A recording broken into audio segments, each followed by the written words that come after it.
Welcome back. This is chapter 111, day 3, basic hypnosis, deepening.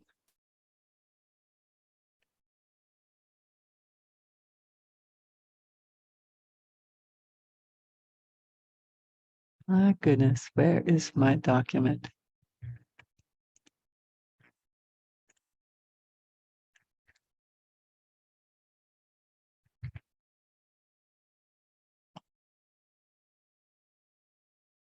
Interesting.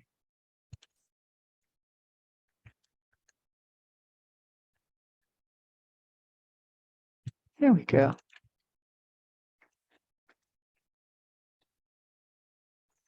The questions we're going to be looking at in this chapter, chapter 111. What is deepening? The purpose of deepening. How do you do deepening? And when the eyes open and close during induction or trance state, what is occurring?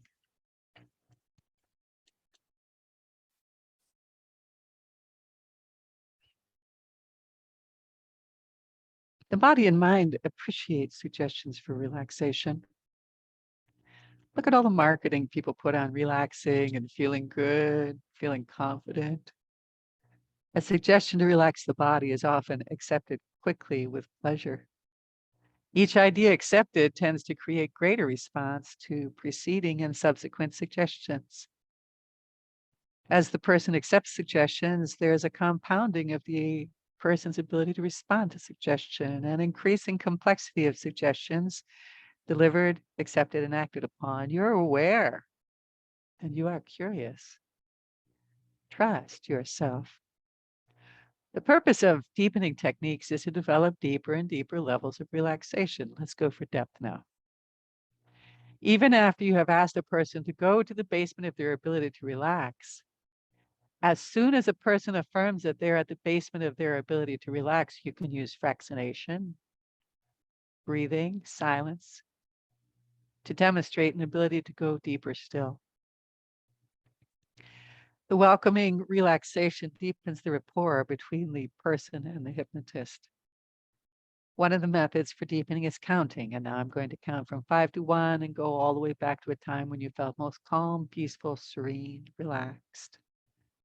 As I count from 1 to 3, go back to the very first time you noticed. So counting allows us to deepen and gives time for the mind to pursue something.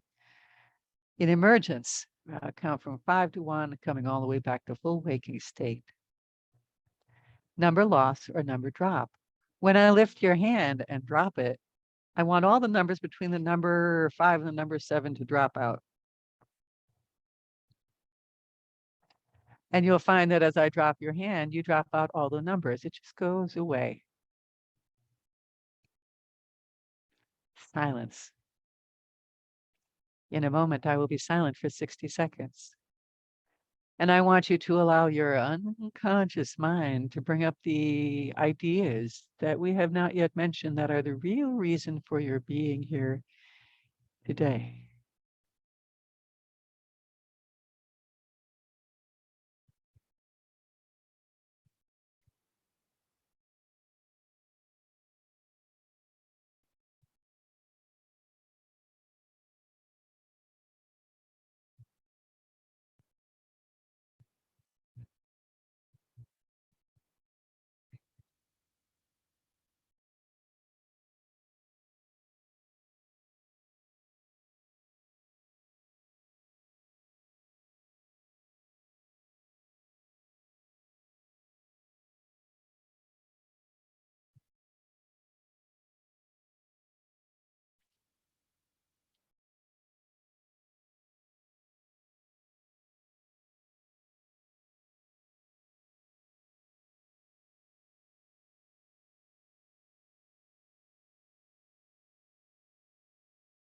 That's fine and good.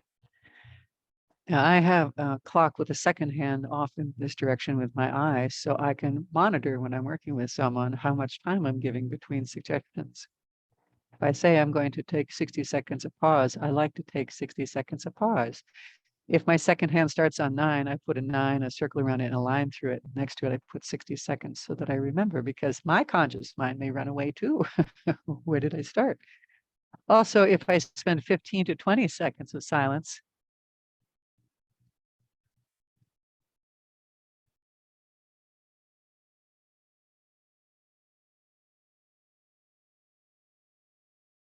between suggestions, the conscious mind tends to get bored and wander away, and the unconscious mind is bearing witness to the pause. Here's a 5-second pause. It doesn't seem that long, but it's long enough for the unconscious mind to start paying attention. Here's a 10-second pause.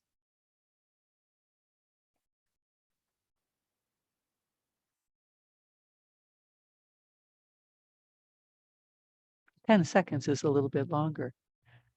When I read through the book Open Focus by Les Femi and Jim Robbins, if I recall, they're using a 15 to 20-second pause between blocks of suggestions. And when I listened to the recordings from that particular book, I noticed that my conscious mind wandered away. And it would be pulled back and wander away and pulled back. So silence is a marvelous tool for deepening an experience. When we're in normal conversations with people, there are the normal pauses. A long pause that has emotions loaded in it is called a pregnant pause. Generally, when you allow a pause to happen and you don't jump in and let the person start speaking when they're ready to start speaking again, there'll be something of greater depth and intimacy that emerges after a long, pregnant pause. Fractionation. In a moment, I'm going to ask you to close and open your eyes. In a moment, I'm going to ask you to open your eyes and let me look at them. Each and every time you open and close your eyes, you go deeper into the knowing, perhaps even deeper into understanding of yourself and others. And when I ask you to open your eyes, open them and keep them open until I ask you to close them. And when you close them, go deeper into relaxation. Want that to happen? Watch it happen. Allow it to happen. Close your eyes. Now open your eyes, take a good deep breath, and as you exhale, allow the eyes to close down and go deeper still. Now open your eyes again, and as you close them, go deeper still.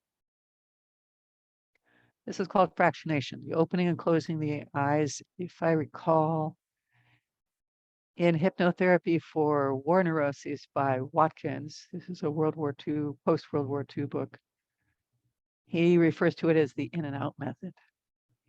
And he says each and every time you have a person open and close their eyes, it's like they're initiating a new trance. So you can get the qualities of multiple experiences of trance in one session using the in and out method or fractionation. Truisms. Deepens trance. When I notice you take a deep sigh, oh, that's a beautiful sigh. When I notice you readjust your body, like, oh, you're readjusting your body to get more comfortable, that's good. Oh, the background sound of the car going by or the bird tweeting outside the window. When we comment on truths, it deepens the quality of relaxation. It deepens the quality of response to suggestion because the person sitting with you goes, we're sharing the same reality, and it enhances the rapport between people. Verbal feedback. A person tells me something and I repeat to them what I think I heard them say. This is also useful with paraphrasing. So instead of using the exact words to say, I think I just heard you say, and then to paraphrase it differently, sometimes people will say like, oh, I didn't realize I said that, but I did. Nonverbal feedback and mirroring. You blink with the person, you breathe with the person, your voice quality and speed is like the person. If they cross their legs, you cross yours. If you observe incongruence where they're saying yes, but their head is shaking no, you might want to mirror that feedback, yes, and notice how the person responds. They might seek to clarify their incongruence without conscious recognition of why they have begun to discuss this particular aspect of their life. Effective mirroring and matching helps you bring the subject's attention to what you perceive about that person. As I clear my throat, Go deeper into relaxation. I'm an opportunist. If I have to sneeze or cough or clear my throat, I give a direct suggestion that that movement that I'm doing is a useful tool for deepening trance. Anytime I clear my throat, go deeper into relaxation. Compounding. When we put things together that seem to be unrelated, using and, as, while, but, because, you will develop zipper words that you compound your suggestions, phrases that you use to help you maintain a steady pattern. And good and excellent. That's fine. If you're struggling to find words and you need to think about it, have your zipper words in place. That's fine. Keep deeply relaxing with every breath. I like to use affirmative words, words of praise and encouragement to inspire and support the person in their hypnotic experimentation. Pyramiding, adding a suggestion onto another. On the count of 3, you open your eyes, and when I pull my nose or tap the top of my head, your eyes will close and you'll go deeper into droopy, drowsy relaxation. As I count from 1 to 5, on the number 5, your eyes will open and you will tell me what you experienced. And then when you're ready, you will return to this level of relaxation or deeper. This is useful for stage shows. It's, I tug my tie, I pull my ear, and you're going to jump up and yell this thing, or these are post-hypnotic suggestions. These are compounding and pyramiding of suggestions that allow a person to deepen their responsiveness to suggestion. Hallucinations. Imagine you're walking on the beach, and use all the words that go with walking on the beach. The waves, trees moving, the sound of the birds in the background, children playing, fish splashing. Or I'm going for a walk up and down stairs and talking about going up and down the stairs, or going sailing, or being in a tunnel or a corridor, or sliding down, or riding a bike, or walking through a park. And in the distance, you see someone. Who is that? Oh, that's me, the person that I aspire to be. This is me that already has all the skills and tools that I need. And you can have a person access that self through a positive hallucination. Idiomotor and idiosensory suggestions. Eye catalepsy or arm catalepsy. Arm levitation is a wonderful thing. We'll be using that in suggestibility testing. Sensations of warm or cool or anything that affect the senses are deepeners. Indirect suggestion. This is fun. When you're doing a group and you have someone who's volunteered to come and stay on stage, and you're going to turn and tell the audience what you're about to have this person do. So the person sitting there is hearing you tell the other people what you're going to have them do, and that's a version of pre-talk. So it's an indirect suggestion. And I know that when I volunteer and I'm on stage, as soon as the person starts delivering the indirect suggestions to the audience, I start practicing them on the stage. And then a lot of times they've already finished the process by the time the hypnotist turns to me and say, "Now I'll have you do this." And then I repeat the process. Placebo. Imagine I'm giving you an imaginary drink or a pill, and it will send you deeper, or it will cause you to giggle, or it will cause you to become creative and talented. So placebos. Breathing. You can have a person change their breathing patterns. Listen to the sound of your breathing. You know it has a very special acoustical sound flowing in and out of the body. It flows in and out with every sound, every feeling of breathing. You go deeper, deeper into the knowing. I have a lot of breathing exercises I use with people. They'll let the background sound of my voice fade in the background as you listen to the sound of your breathing. The in-breath sounds like so or sa. The out-breath sounds like hum. Breathing in and breathing out. So hum means in Sanskrit, I am it, I am that. Breathing out and in, hamsa, means in Sanskrit, the great bird of the soul. Throughout your entire life, you have been breathing. You have been meditating. I am it. I am that. The great bird of the soul. The wings of the nose. This is a fun one. Imagine that the wings of your nose expand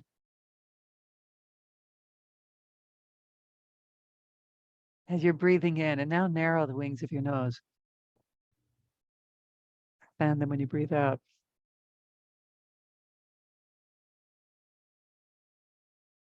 Most people don't pay attention to their nose. It's right there. It's doing its job, and I don't have to pay attention to it because it automatically does it. Alternate nostril breathing. This is a marvelous meditation strategy. Breathe in one side of the nose. Breathe out the other side. You may notice that one side is more open than the other.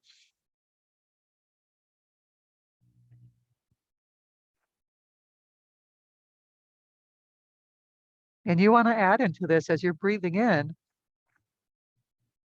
Imagine the air goes down that side and now it crosses over at the base of your spine. And then you breathe out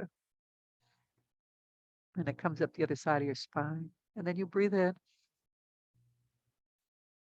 Imagine the breath goes down that side of the spine, crosses over,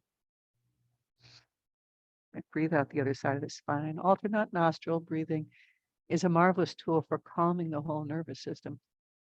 And you'll notice that this nose dominance and the alternating nostril openness tends to change over time.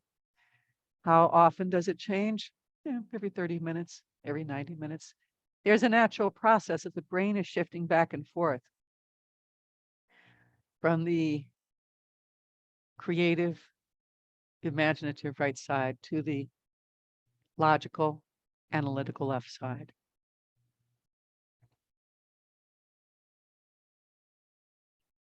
A disguise test.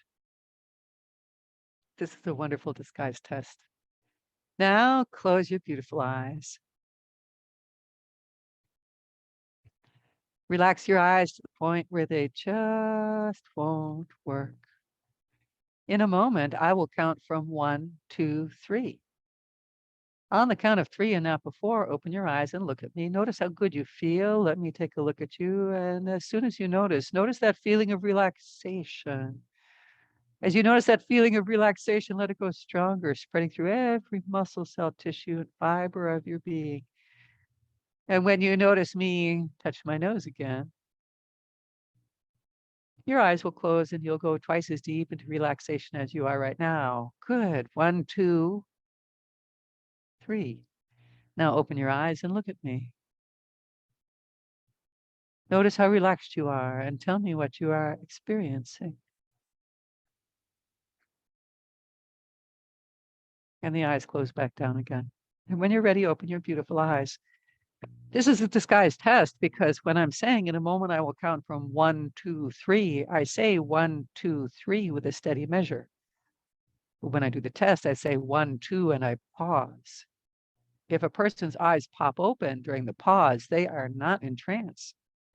1, 2, pause. 3, the eyes open, the person is in rapport with you and following your suggestions. It's a wonderful disguise method to determine if a person is responding to your suggestions or if they're faking trance. Post-hypnotic suggestions are great. You give suggestions for well-being that continue on after the suggestion is done. Notice how much more relaxed you are.